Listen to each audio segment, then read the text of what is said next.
pessoal, tudo bem? Sejam todos muito bem-vindos e bem-vindas a mais um módulo do nosso curso SUS Conhecer para Defender.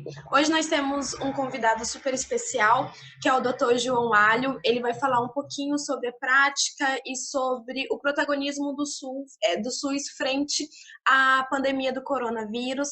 Seja muito bem-vindo, João. Muito obrigada pelo aceite. É um prazer tê-lo aqui conosco. E eu gostaria que você se apresentasse um pouquinho, falasse sobre o seu trabalho. Então, gente, muito obrigado pelo convite. É um grande prazer a gente estar aqui.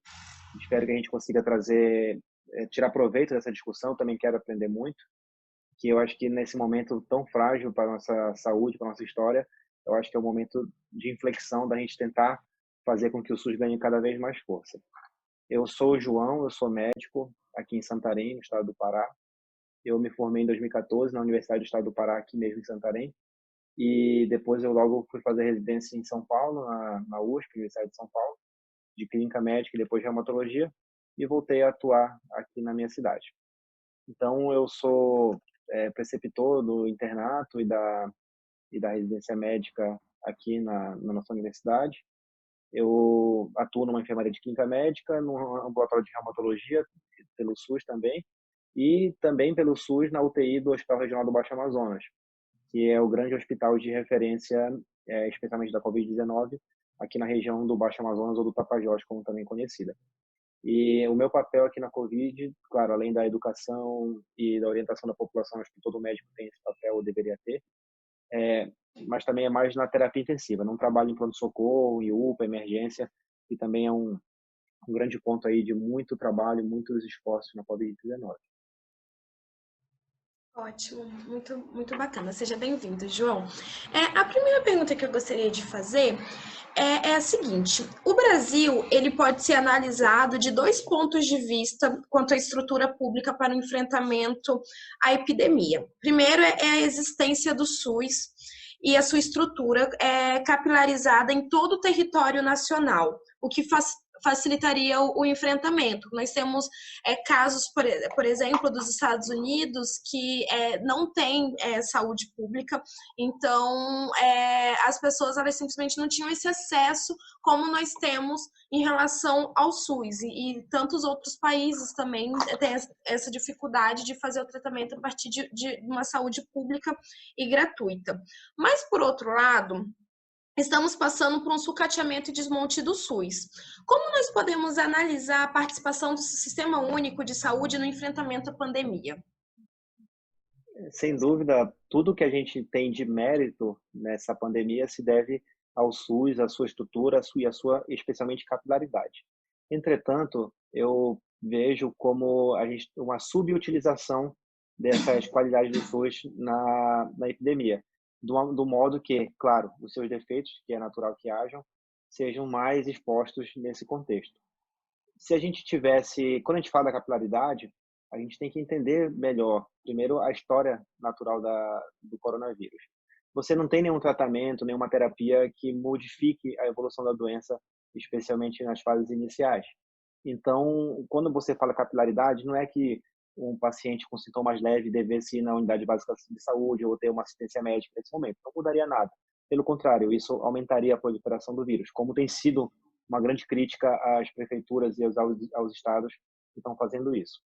Entretanto, se a gente fosse pensar, por exemplo, no vírus do HIV, se fosse uma nova pandemia do HIV, aí sim essa capilaridade seria totalmente útil nesse contexto, porque a gente tem tratamentos que vão conseguir impedir o avanço da doença e também a transmissibilidade, etc. Só que quando a gente fala nisso, é que o SUS ele tem que agir muito mais do que só um acesso do indivíduo à saúde, e sim um acesso à cidadania. Então, as estruturas do SUS, as portas de entrada, e aí eu acho que a gente deveria fortalecer mais a unidade básica de saúde nesse quesito, tinha que ser aquele ponto ali do bairro, da comunidade, em que o cidadão tem abrigo, onde ele tem acesso a uma dúvida, a uma medicação, entre outras coisas. E aí, a gente tem na década de 90 uma grande política pública que foi implementada, que foi o PACS, né?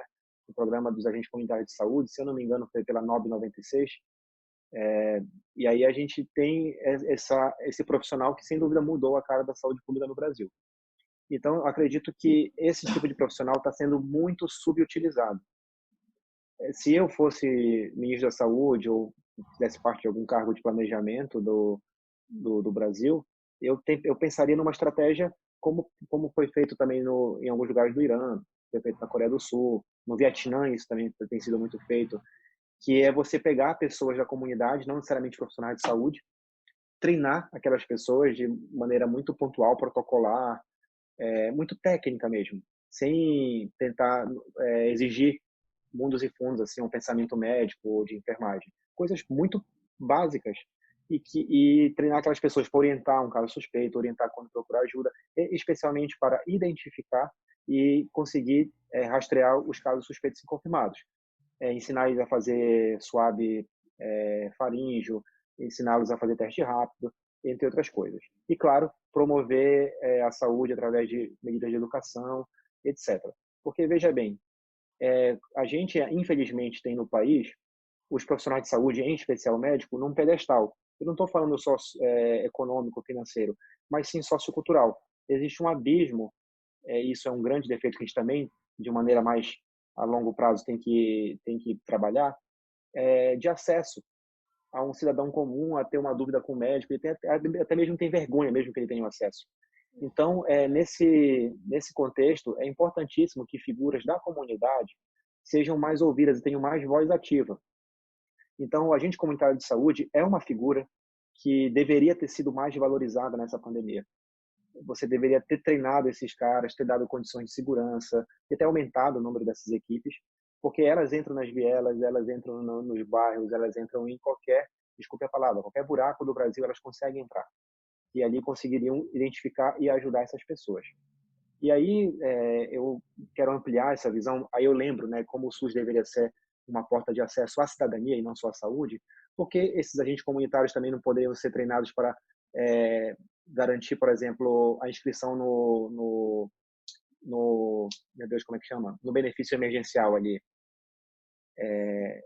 Qual é a palavra que estão falando, né? Benefício. É auxílio Auxílio, emergencial. auxílio, auxílio emergencial. Por que você não treinaria, por exemplo, uma das funções do agente de saúde poderia ser, vem cá, sua família se enquadra no auxílio emergencial, se enquadra assim, vamos fazer o que está faltando aqui? Você tem celular, vamos logo fazer aqui o aplicativo? E pensa como se isso funcionasse, o quanto de pessoas não deixariam de lotar a fila dos bancos, né, agências lotéricas, etc. E também a própria disseminação do vírus. Então, eu acho que é isso que está faltando para essa gestão, é entender o SUS não como apenas um lugar para você depositar doentes, mas sim num ponto de abertura à cidadania. Sim, ótimo. Eu acho importante também a gente falar sobre saúde e sobre o SUS enquanto cidadania, para a gente conseguir pensar também nas políticas públicas e falar de uma forma que não seja romantizada. A ideia daqui que a gente está fazendo do curso e de várias outras também discussões que envolvem um sistema único de saúde, não é romantizar e colocar como um sistema perfeito, sem falhas, muito pelo contrário. É importante a gente apontar, entender, sobretudo, que nós não estamos falando de um sistema que já está pronto, que já está concluído, a gente está no processo ainda, a gente está falando de um sistema muito amplo, com diretrizes muito profundos, princípios e diretrizes muito profundos, que está há 32 anos aí funcionando. Então, a gente está falando de algo que está sendo construído e não mantém romantização nisso. A gente aponta assim, as falhas e tudo, mas sem esse sistema, às vezes o SUS é um dos únicos sistemas que a população tem acesso à cidadania e ao Estado, né? Então, a gente precisa fortalecer esse sistema, porque fortalecendo esses sistemas, a gente está fortalecendo também a cidadania, a gente está fortalecendo a civilização. Então, a gente está falando aí sobre um sistema que promove a dignidade da pessoa humana, né? É uma discussão muito mais profunda que simplesmente tratar doenças, não é mesmo? Sem dúvida. E eu queria tentar valorizar mais o que você falou, Porque se a gente for levar em consideração, eu acho que é um grande exemplo de sistema de saúde, que é o NHS no Reino Unido, que a gente sempre endeusa ele, e claro, tem seus méritos, mas mesmo um sistema muito maduro, muito completo e muito já bem inserido na sociedade britânica, ele também sofreu grandes perdas, até um sucateamento recente, e isso teve um impacto muito duro na pandemia também lá no Reino Unido. Ou seja, mesmo um sistema muito maduro e complexo como o NHS, também não foi páreo para essa pandemia. A gente não está brincando com um agente qualquer. Sim, uhum. É algo inédito, né? Que as pessoas não estavam esperando, né? Então é importante a gente frisar isso também, que não é por uma falha do SUS, não é por uma questão que realmente é um inimigo muito forte, invisível aí, que veio para testar mesmo as bases dos sistemas de saúde no mundo inteiro. Eu gostaria que você falasse um pouquinho, João, sobre o relato sobre a realidade das UTIs no combate do coronavírus, como que está sendo esse cotidiano nas UTIs, e também nós temos um índice muito alto de óbito entre os trabalhadores da saúde, né? A equipe médica, enfermeiros, enfim. E eu gostaria isso, na verdade, também é um sintoma do descaso e do sucateamento do SUS, que muitas das vezes falta equipamento para esses profissionais, né? Então, eu gostaria que você falasse um pouquinho sobre esse aspecto. Bem, eu tenho que fazer aqui uma meia culpa não, mas uma valorização ao meu local de trabalho, que a nossa UTI, eu acho que a gente pode dizer com muita segurança, que a gente está numa bolha, numa ilha, que eu tenho certeza que não é a realidade da maioria das UTIs no Brasil. A gente não falta nenhum equipamento de segurança, não falta nenhum equipamento em termos assim, equipamento médico, mesmo insumo, né? Não está faltando nenhuma medicação. É claro que a gente está usando muito, né? Especialmente sedativos, etc. Então tem, vamos supor, um atraso, mas não tem falta. E eu sei que eu agradeço até todo dia, porque eu sei que não é a realidade que a maioria das pessoas, tanto os pacientes quanto os profissionais de saúde, têm encontrado no Brasil afora. Então, ainda bem que no nosso hospital eu posso dizer que é diferente. Entretanto, isso não é um motivo só para agradecer e tal, eu sou sortudo, não. Eu acho que é um motivo da gente, poxa, eu queria tanto que fosse assim de todo mundo, sabe? Eu acho que é mais um motivo para a gente ter orgulho do SUS, mais um motivo para a gente falar, poxa, dá para dar certo sim. Se a gente fizer ter políticas, ter uma sociedade atuante, ter um controle social legal, né, dos conselhos de saúde, fiscalizar bem e ter boa vontade de gestão, dá sim para a gente ter uma assistência de qualidade para todo mundo. Eu acho que é esse que é o modo que eu vejo essa nossa ilha, esse nosso oásis aqui.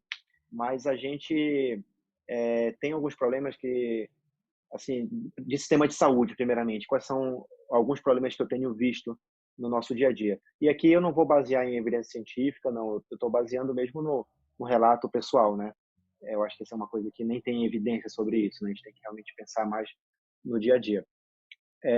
Primeiro, a gente está lidando, como você falou, com algo muito novo, algo inédito. Então, por exemplo, eu tive a oportunidade como médico residente a trabalhar numa epidemia de dengue em São Paulo.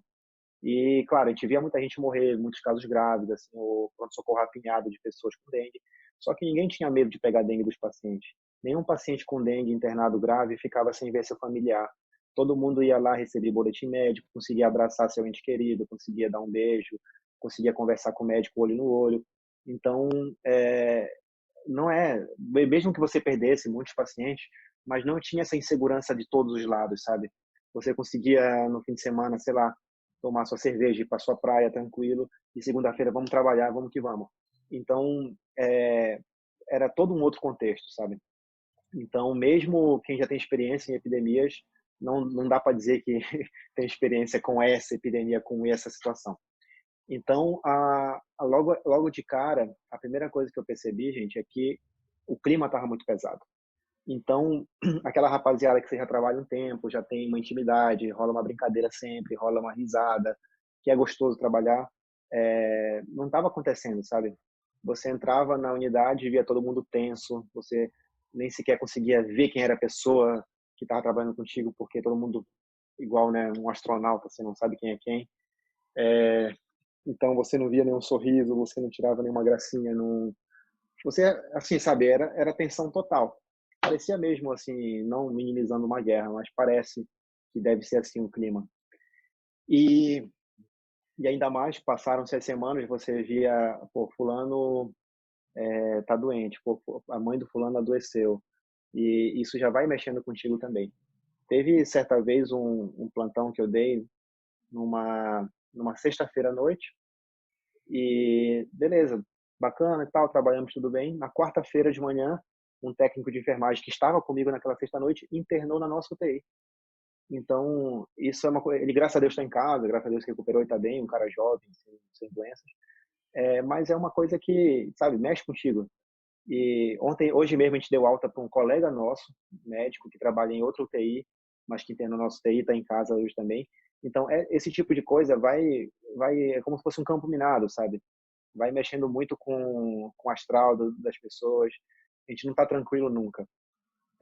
E ao mesmo tempo, com o passar desses meses, um depoimento também que eu percebi isso ontem, que ontem eu dei um plantão com dois amigos meus, assim, a gente ficou 24 horas lá, que a gente estava conversando muito e, sabe, parece que a gente tá tão preso em casa que a gente está com uma sede de interagir com as pessoas. Então, parece que eu quero saber tudo da vida deles, eu quero saber como é que, se, sei lá, se conseguiu pintar aquela parede no quarto deles, se, nossa, o cara fala que furou o pneu da bicicleta, eu já acho o máximo, eu já acho a melhor história do mundo, eu quero ouvir até o final. Então, é, tá muito. É uma coisa, acho que vai ser difícil a gente contar isso para os nossos filhos e netos quando isso acontecer. Mas tentando trazer um pouco mais para o SUS, qual é a grande dificuldade que eu tenho visto? É o seguinte: como é um hospital de referência, poucas pessoas que internam na UTI, elas deram entrada pelo pronto-socorro ali daquele hospital, né? A maioria das vezes elas vieram de outros locais. E como eu falei, eu estou num oásis. Só que as outras pessoas não vieram desse oásis, vieram do deserto. Então, a gente percebe que talvez aquela precarização do atendimento dele em outro ambiente acaba trazendo reflexos que a gente que vai enxergar, entendeu? Maior mortalidade, uma recuperação mais difícil, sequelas, né? E, claro, isso também aumenta os custos, aumenta o tempo de internação e, sobretudo, o sofrimento daquela pessoa e da família. E só para tentar terminar, que eu acho que é um desafio muito mais aqui da Amazônia, que você mora onde? Eu moro no Mato Grosso do Sul, Dourados, na cidade. Dourado. Por Uhum. exemplo, no Mato Grosso do Sul é um bom exemplo. O transporte viário ele é muito bem estabelecido. Então, se uma pessoa, Dourados é uma cidade média, então se uma pessoa numa cidadezinha aí perto adoecer, ela em poucas horas ou até minutos, ela numa ambulância, ela está no hospital em Dourados. Isso Sim. não acontece aqui. Aqui a nossa região, nossas estradas são rios. Então você tem que pegar 12 horas de barco, 8 horas de barco para chegar numa grande cidade. Então, acaba que o transporte desses pacientes tem sido aéreo, né? É, e é claro que você não dá para ter toda hora avião ou helicóptero levando todas as pessoas.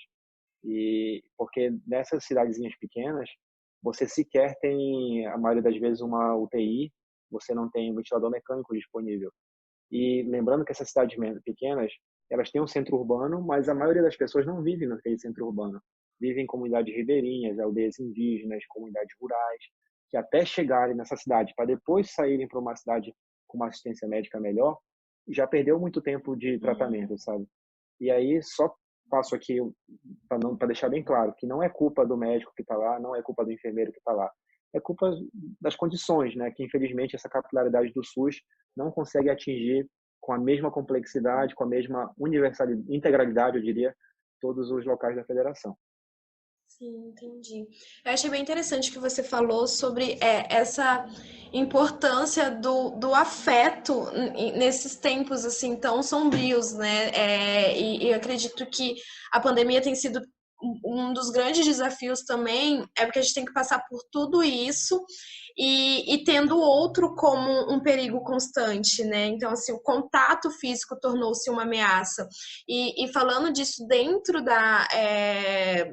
do contexto de profissionais de saúde, são profissionais que estão lidando diariamente, o tempo inteiro com essa questão, vendo ali no dia a dia, na flor da pele mesmo, que não são só números, que são pessoas, vendo essas pessoas cada dia entrando novas pessoas com novos casos, algumas falecendo e não tendo tempo de espairar assim a cabeça. Então tem que ficar ali, tem que ficar isolado, longe da família. Então, e o trabalho em rede nesse momento se faz fundamental também, né? E esse apoio também, principalmente psicológico, para que esses profissionais tenham o mínimo de saúde mental mesmo para lidar com essa situação. Então, essa parte que você falou do afeto e de ter, poder estar no plantão com os amigos e que cada assunto vale muito, é muito importante, foi algo assim que me tocou bastante por isso, né? A importância do afeto nesses momentos. E você citou a experiência. Eu morei em Belém do Pará. Morei em 2002, então já faz bastante tempo. E em 2002 já tinha essa questão, esse desafio, principalmente sanitário aí na região. E também a gente passava por esses desafios que você está falando, de quando eram cidades vizinhas, tinham que chegar até Belém. E aqui no Mato Grosso do Sul também a gente vive a mesma realidade, falando de Dourados, porque Dourados dá auxílio para as cidades vizinhas. E o que está acontecendo? A gente tinha há 2 semanas atrás pouquíssimos casos, 17 casos, e hoje nós estamos, início do dia, o boletim veio que nós estamos com 613 casos de coronavírus. Então, e aí minha terceira pergunta, porque o que a gente vê aqui na realidade douradense é que as pessoas estão negligenciando muito o isolamento. Você abre o Instagram, você vê os restaurantes, os bares, assim, os stories de os restaurantes cheios, os bares cheios. Agora nós estamos com toque de recolher às 20 horas. Mas até às 19h59 as ruas estão cheias, assim. O pessoal realmente escolheu negligenciar e negar a seriedade do que estamos vivendo. E eu queria te perguntar sobre os impactos para o enfrentamento do coronavírus com a decisão do governo federal em omitir os dados totais de óbitos e dos governos estaduais e municipais em afrouxar a quarentena. Então, como que você vê isso, um impacto? Qual o impacto que isso vai gerar? Vamos tentar fazer uma metáfora aqui. Imagina um paciente com hipertensão. E aí ele está tomando o remédio dele, toda consulta o médico fala: e aí, meu querido, como está a pressão em casa? Ah, doutor, está aqui, ó, o meu relatório de pressão está aqui. Olha, legal, está muito alto, vamos aumentar o remédio. Ou tá legal, vamos deixar como está. Beleza. Aí ele passa no grupão do hiperdia, a enfermeira checa a pressão dele e também vai dizer se está legal ou não, vai tentar antecipar a consulta, etc. Agora imagina que esse cara vai no médico e o médico fala assim: olha, meu querido, seguinte, não precisa mais medir a pressão, tchau. Um abraço, tudo de bom. Fique tomando aí seu remédio, um grande abraço. O que vai acontecer com essa pessoa? É muito provável que, se ela não souber não medir a pressão, ela não vai saber se está descontrolada ou não. E ela vai viver a vida dela como se estivesse tudo normal, vai comer coisa salgada, vai beber, vai fumar, vai fazer o que ela quiser, porque não está mais medindo a pressão, fingir que o problema não existe. E lá na frente, que vai surgir a consequência. Ela vai ter um AVC, vai ter um infarto, vai ter problema de cardíaco, renal, vai para diálise. Então, é uma coisa até que quase que infantil, sabe, para pensar desse jeito, que você omitindo dados, é como se você fingisse que o vírus não existe e que você não tem um problema. Só que tem que combinar com a natureza, né? A natureza não entrou nesse acordo. Então, vai chegar uma hora, e não vai demorar essa hora, isso a gente está percebendo como é rápido que vem a conta, que vai ter as consequências disso. E quem vai pagar essas consequências não vai ser o governo federal, vai ser o cidadão. O cidadão que pensa que está tudo bem e vai acabar acontecendo coisas desagradáveis na sua família, nos seus amigos ou consigo mesmo. E aí a gente tem que levar em consideração que a gente vive numa república em que, claro, os políticos são nossos representantes. Mesmo que você não tenha votado no presidente, se ele está lá, ele é o cara que tem o poder maior na república, ele representa os brasileiros. Se o próprio presidente da República não está se preocupando com esse problema, por que que o seu Raimundo, um morador da periferia aqui de Santarém, vai se preocupar? Ele é uma pessoa simples, ele não tem nenhuma responsabilidade com os outros. Por que ele vai se preocupar se o presidente não se preocupa? Então, a imagem que isso passa para os Raimundos, para as Marias, para os Josés, para todo mundo, Brasil afora, é muito negativa, é irresponsável. Então, eu até tenho cuidado quando eu culpo essas pessoas que furam a quarentena e tudo mais, é porque elas são apenas um retrato de quem as representa. Então, a gente não tem que ter pena de eximir o presidente de culpa disso. E também não estou dizendo que elas não têm culpa nenhuma, claro. Mas a gente tem que realmente perceber as prioridades. Uma coisa é o seu Francisco furar a quarentena porque ele não tem dinheiro para pagar o almoço da família dele. Outra coisa é o Enzo furar a quarentena para jogar bola com os amiguinhos dele. Ou a Valentina furar a quarentena para ir num bar com as amigas ou ir para a praia. Isso a gente não está falando de necessidades aqui.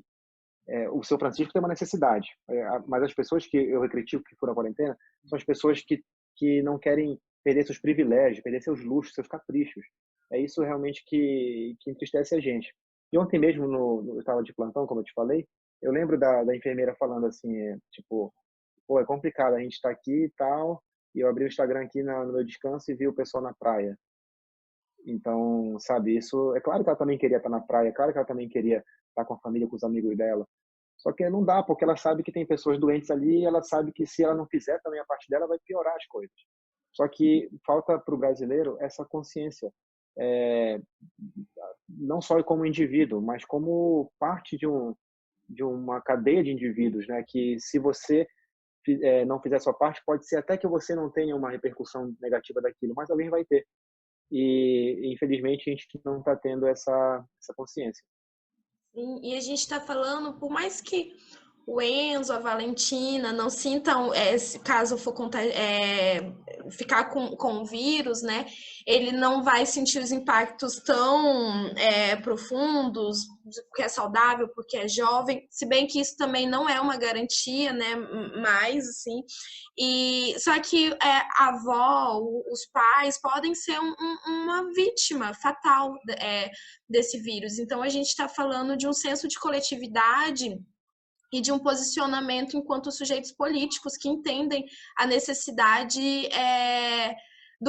de manter pactos sociais, né, de manter pactos civilizatórios, porque o vírus ele já mostrou que não é fácil de ser combatido, já mostrou que ele o contágio é muito rápido e mesmo assim as pessoas elas estão escolhendo não se posicionar frente a essa questão, muito por conta desse discurso também político, que é só uma gripezinha, ou então vamos omitir os dados que passa. Então a gente percebe que isso tudo está chegando numa situação que eu vou te perguntar agora, que é do colapso na saúde. Como que a gente pode compreender esse colapso? Igual eu falei da realidade aqui de Dourados, e o que as pessoas elas estão apontando, Dourados já está com 50% dos leitos ocupados, e a gente atende todas as regiões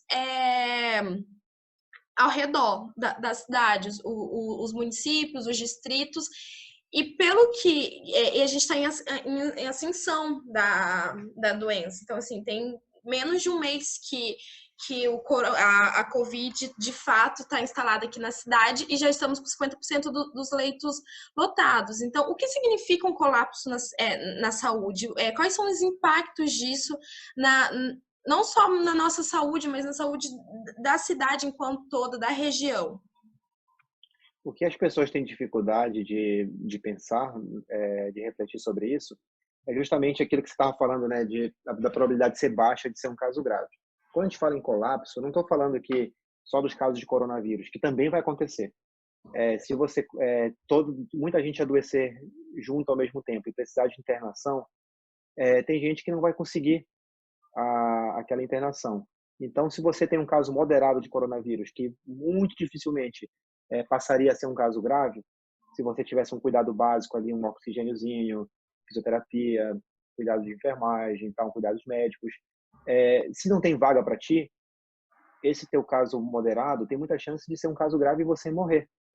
Um caso que menos de 1% das vezes complicaria, você aumenta para mais de 80%, porque você vai ter zero cuidados, você vai ter zero chance de combater. Então é como se você já começasse um jogo perdendo de 1-0.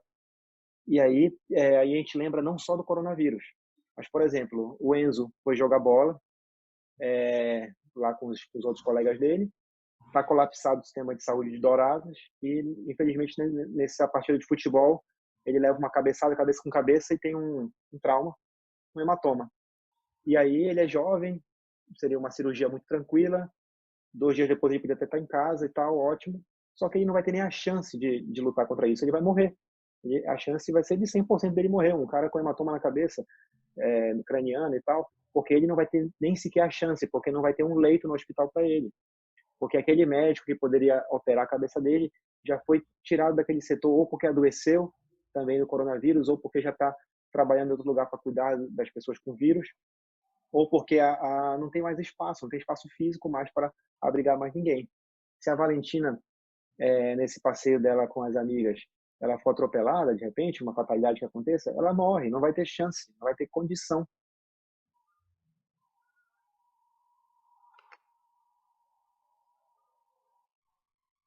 Quer ser socorrido, porque a ambulância já está pegando algum idoso para socorrer e já está levando para o hospital. Não vai ter chance para ela, mesmo nos hospitais privados. E também a gente fala das coisas que acontecem naturalmente. O infarto, a leucemia, os cânceres, eles não estão de recesso. Pelo contrário, até a Covid ela aumenta, né, a chance de você ter formas graves de outras doenças. Então, se o pai de alguém que está fazendo a quarentena tem um infarto, não vai ter leito de UTI para ele, não vai ter nem no pronto-socorro para ele ser atendido. Então, o colapso de saúde é isso. Mesmo as pessoas com outras patologias não vão ter sequer a chance de lutar pela sua saúde. E vão morrer nas portas dos hospitais, vão morrer em casa, etc. Como já tem acontecido. Sim. Com todo esse cenário que a gente falou aqui, João, é possível pensar no enfrentamento do coronavírus ou de qualquer outra epidemia sem a participação ativa do SUS? E também, quando a gente fala em fortalecimento do SUS, nós estamos falando do que exatamente? Gostaria que você refletisse sobre. Quando a gente fala disso, acho que uma maneira mais simplória seria pensar, vamos construir hospitais, vamos fazer posto de saúde e tal. Também é isso, mas não é disso que a gente está falando agora, porque também não dá para você levantar hospitais assim do dia para a noite, né? A gente está falando de várias coisas. Primeiro que o SUS ele é feito de pessoas como eu, como você, sendo profissional de saúde ou um usuário. Então, o que a gente tem percebido nos últimos anos, eu boto de 2017 para cá, é uma precarização da mão de obra do SUS. Especialmente com o advento da reforma trabalhista, os profissionais de saúde têm perdido seus direitos, porque a grande maioria dos pacientes, dos profissionais do SUS e também do sistema privado de saúde, que também é uma problemática à parte para a gente discutir, são terceirizados. Então, antes, aquele enfermeiro que ele era contratado por uma prefeitura, uma secretaria de saúde, etc., agora ele inventa uma empresa de enfermagem que contrata esses caras. Na prática é a mesma coisa. Na prática eu digo assim, no dia a dia, mas na questão trabalhista não é. Então, aquela pessoa, ela vira um colaborador, vira um sócio da empresa, um empreendedor. E ela acaba perdendo os direitos dela. Não tem direito a 13º, não tem direito a férias. Se ela adoecer, ela não tem direito ao atestado médico. E é isso que está acontecendo. O enfermeiro, o médico, até mesmo o profissional da limpeza, eles estão adoecendo e em vez de estarem em casa se recuperando, tendo uma garantia trabalhista, não, eles ficam sem um centavo.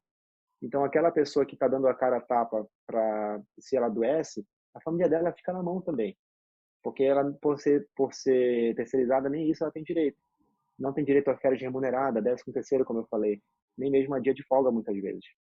Folga remunerada, eu digo.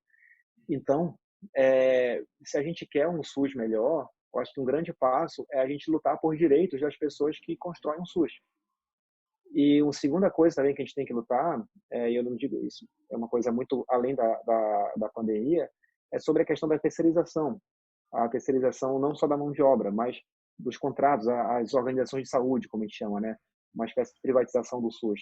isso também está estatisticamente associado a piores desfechos de saúde, piores indicadores, e você acaba perdendo uma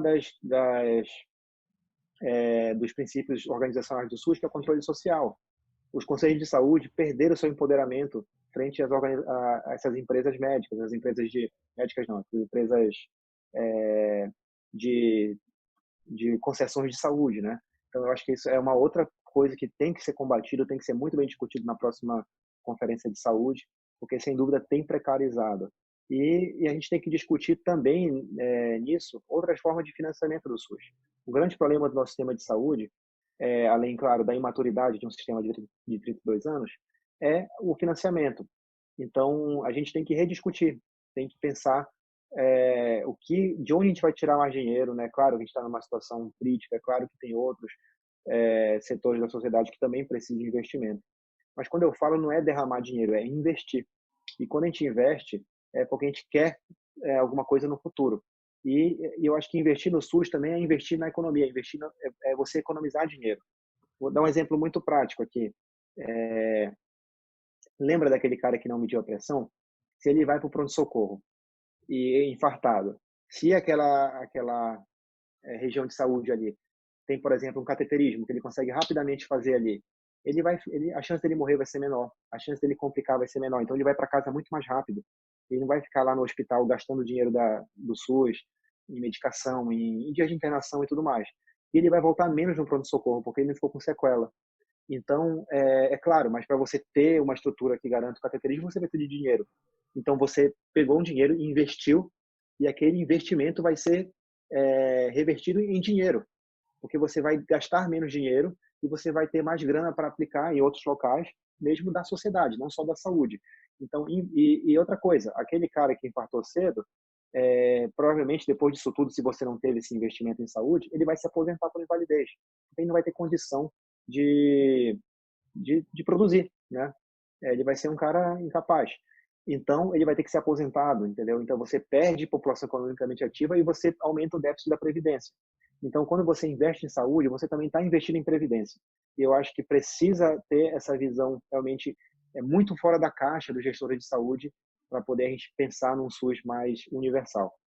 Não pensar como se fosse um gasto, né? Mas de fato é um investimento para toda a nação, assim.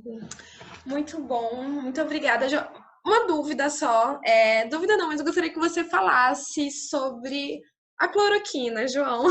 Acho que você não aguenta mais ouvir essa palavra, esse nome. Mas a cloroquina, falando em coronavírus, né? Não para outras doenças, mas o combate ao coronavírus. A gente está falando muito mais de uma estratégia para lucrar alguns senhores do que de fato é algo que vai gerar um efeito positivo ao combate da pandemia? Eu acho que a gente tem que botar no mesmo balaio a cloroquina, ivermectina, a azitromicina, qualquer medicação que alguém dê pensando que você vai mudar a história natural, que não acontece. Então, isso, na verdade, tem um ganho político por trás disso, que é, na verdade, você tentar, não, olha, vamos abrir a economia, porque eu estou dando um remédio, está aqui o remédio. Então, eu sou um cara bacana, sou um prefeito legal, estou dando um remédio para você, mas vamos voltar a trabalhar. Então, assim, é uma falsa negociação, né? Você só tem prejuízo dos dois lados. Então, tem essa situação. Mas isso ocorre também por uma deficiência do SUS, que deveria ser melhor investido também, que é a educação em saúde, a educação continuada. A gente deveria, sistemas de saúde mais maduros, eles têm isso. Eles exigem que os profissionais sejam, não é só um direito dele, é um dever do profissional se atualizar, etc., ser cobrado por isso. Infelizmente, no Brasil, a gente não tem essa prerrogativa. Então, e quando a gente fala do SUS, a gente também está falando da educação dos profissionais de saúde na faculdade, porque o SUS também tem recurso do SUS sendo investido ali. Então, mostra uma deficiência na formação médica, científica e técnica mesmo, que ela precisa, se a gente pensa num sistema de saúde que a gente quer evoluir, a gente precisa também pensar nesse investimento, no investimento na carreira, no investimento realmente no conhecimento. Então, essa questão da cloroquina, que ela é absurda, quando você conversa com pessoas de fora do país, eles riem da gente, ela só existe porque a gente não investiu o suficiente em educação. Então, temos muitos desafios aí pela frente. E o principal dele é de fortalecer e de levar, de fato, o conhecimento para as pessoas sobre esse sistema que é tão necessário, tão importante, que precisa tanto de investimento e de um olhar com carinho mesmo, porque ele, como você falou, é muito mais do que promover saúde e ponto, é promover cidadania, é promover dignidade à pessoa humana. Então, muitíssimo obrigada por participar desse nosso projeto, que tem como objetivo alcançar outras pessoas, levando conhecimento sobre o SUS, e foi muito interessante, muito importante a sua participação. João, muito obrigada, tá? Eu que agradeço, gente. Um grande abraço.